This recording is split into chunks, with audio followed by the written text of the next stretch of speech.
Hi students, welcome to Vijay education. ఈ రోజు మన వీడియోలో గణిత వినీల ఆకాశంలో ఎప్పుడు మెరిసేటువంటి ఒక పవర్, ఒక లెజెండరీ పర్సన్, ఒక మ్యాథమెటిషియన్ గురించి మనం తెలుసుకుందాం. ఆయన ఎవరో కాదు, శ్రీనివాస రామానుజన్.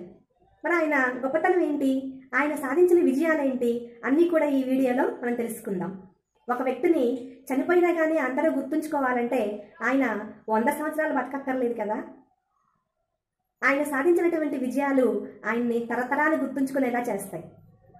ఎంతోమంది మ్యాథమెటిషియన్కి వాళ్ళ యొక్క ఊహలకు కూడా అందనటువంటి సిద్ధాంతాలని, మరి ఫార్ములాస్ని ఆయన ఎంతో ఈజీగా సాల్వ్ చేసి మన ముందుంచారు.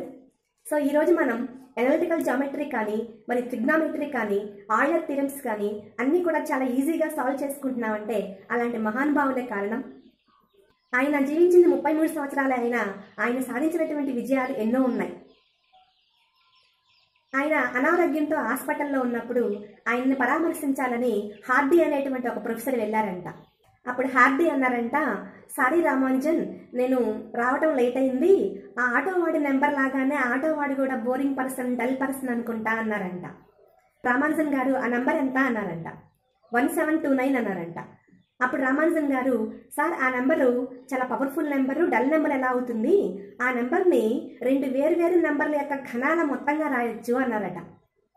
అంటే ఎటువంటి పెన్ను పేపర్, ఎటువంటి క్యాలిక్యులేషన్ లేకుండా అప్పటికప్పుడు ఆ నెంబర్ యొక్క గొప్పతనాన్ని ఆయన అంత ఎగ్జాక్ట్గా చెప్పగలిగారు అంటే ఆయన యొక్క మేధావితనం ఎంత గొప్పదో మనం తెలుసుకోవాలి. గణిత రంగంలో ఎన్నో సేవలు చేసినటువంటి అలాంటి మహానుభావులకి మనం ఏమి ఇవ్వగలం?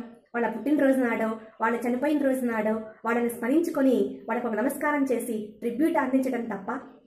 ఆయన పుట్టినరోజు December 22. మరి ఆయన పుట్టినరోజుని గవర్నమెంట్ నేషనల్ మ్యాథమెటిక్స్ డేగా ఎందుకు ప్రకటించింది అన్ని తెలుసుకుందాం ఈ వీడియోలో. అపారమైన మేధస్సుతో భారతదేశం కీర్తిని ప్రపంచ గణిత శిఖరాలపై ఎగరవేసిన మహాగణిత శాస్త్రవేత్త మన శ్రీనివాస రామానుజన్. ఈయన 1887 సంవత్సరం డిసెంబర్ 22న తమిళనాడులోని ఉత్తర ఆర్కాట్ జిల్లా ఈరోడ్లో ఒక నిరుపేద బ్రాహ్మణ కుటుంబంలో జన్మించారు. ఆయన తల్లిదండ్రులు కోమలమ్మాళ్, శ్రీనివాస అయ్యంగార్.